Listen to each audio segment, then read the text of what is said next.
We already looked at drive handles and started on sockets in a previous video. Let's go a little deeper into sockets. We already talked about the drive handles and the drive handle sizes: 1/4 inch, 3/8 inch, and half drive. We talked about impact and chrome sockets. Impact sockets are stronger than chrome sockets, so you can use those with air and electric tools. You don't necessarily want to do that with chrome sockets. However, impact sockets, as a rule, have a little bit thicker walls. So in some situations, that might limit their use, where you will have to use a chrome socket to get into a tight area.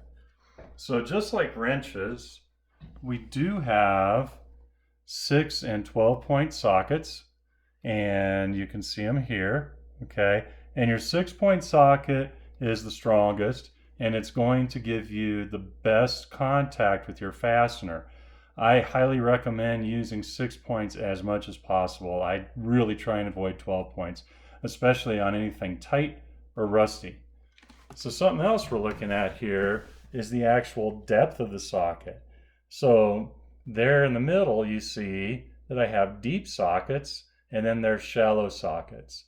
You use the deep sockets when you're trying to access a fastener, usually a nut that's down on a stud. You can also use the deep socket to give you a little additional length if you're having a difficult time getting a shallow into a recessed area.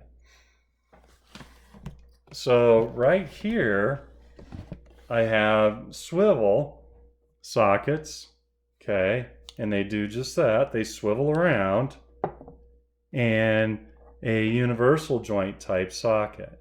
Now, I only use the universal joint type sockets in 1/4 inch drive because these are reasonably weak. They'll break very easily on you, and I don't care who manufactures. They're just not designed to put a lot of force against, where our swivel sockets are. And you can see that the swivel sockets, all of them, are impact sockets. And just like our standard sockets, they come in deep and shallow. Right here at the back, I have spark plug sockets. This is a spark plug socket. This is a universal spark plug socket. And this is a spark plug socket that's extra long. You use this one, it has a little rubber insulator in the middle, and that insulator goes around the porcelain on the spark plug and helps to keep the spark plug from breaking when you're removing and installing them. These also have that same rubber insert. It's very difficult to see, and I can't get them out of there to show you. This spark plug socket here also has that hex drive on the outside of the socket here, and that's super nice because I can put a wrench on that, and if I'm in a real tight area, then that'll allow me still to get the spark plug loose without having to use a ratchet. And spark plugs are the perfect place for a short ratchet like this, because a lot of times your access is limited, so that short ratchet works really well there. Obviously, this one swivels, so we can go around corners to get to those plugs. And the reason this one is so long is so that you can get it down into a deep spark plug well. So say you were working on an engine that has the spark plugs right in the middle of the cylinder, and you have to go through the spark plug to get to them, or the valve cover to get to them. These are what these are for. Okay, now down here I have some extensions. This is a 12-inch impact extension. This is a 6-inch standard extension, and this is a 4-inch, as goofy as it sounds, wobbly extension. And so when we look at that wobbly extension and we look at the drive, you'll notice that it's not rectangular like this one. It's got that goofy little appearance to it. And what that allows us to do is put a socket on there, and now that socket can wobble around, move around a little bit, which makes it a little easier sometimes to get at fasteners. This one, you can't do that. That socket's not going to wobble. This is stronger than this.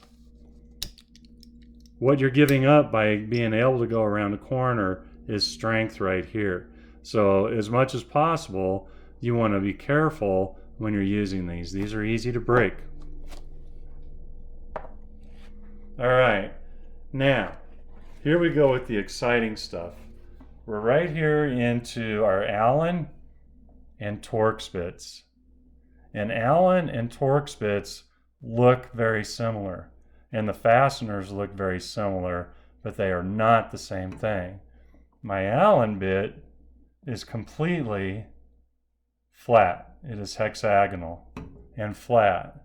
My Torx bit is not flat. It actually has kind of a star shape to it, and that's why they're sometimes also called star drives. It's very easy to get the two of them mixed up. So you have to look carefully at your fastener. Right here, I've got an Allen fastener and a Torx fastener. And you can see they look very similar. But the Allen fastener definitely does not have the little points that the Torx fastener has. Sometimes though, when things are buried in grease, it's hard to tell that. And you can also see that I can have a socket right here that fits very snugly into that Allen. All right, I could take this Torx, it doesn't fit. This one does.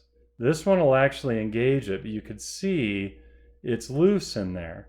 So that's the other way to tell. If you put an Allen in there, it's nice and tight. You put a Torx in there and it's a little loose, you know you're definitely dealing with an Allen if you can't see it. Same thing with the Torx. This Allen bit fits right down in there, fits pretty nice, but you can see it's a little loose. This is the Torx bit that fits, and it's not loose at all. It's pretty tight. So you want to be very careful with that when you're dealing with Allen and Torx. The final thing I've got here, and this is kind of hard to see, really is, but this is a Torx bit on the internal drive instead of the external drive. So as confusing as that is, what that means is this is an external Torx and these are internal. This is external because it goes around the outside of this fastener. See the Torx on the end there? So that means it's external to the fastener. These are internal because they go on the inside of the fastener. So it's kind of backwards from what you might think. So there's a real quick look at some of the different types of sockets and extensions that you'll be using when you're working on cars. Match things up really well. Make sure you're using impact sockets where you need additional strength. Make sure that you're using straight extensions where you need additional strength. Pick the right size drive. So don't try to take a lug nut off with a 1/4 inch ratchet. And remember that your points are very important. Your 12 point will round a fastener off faster than your 6 point. Okay, that's it. Happy wrenching.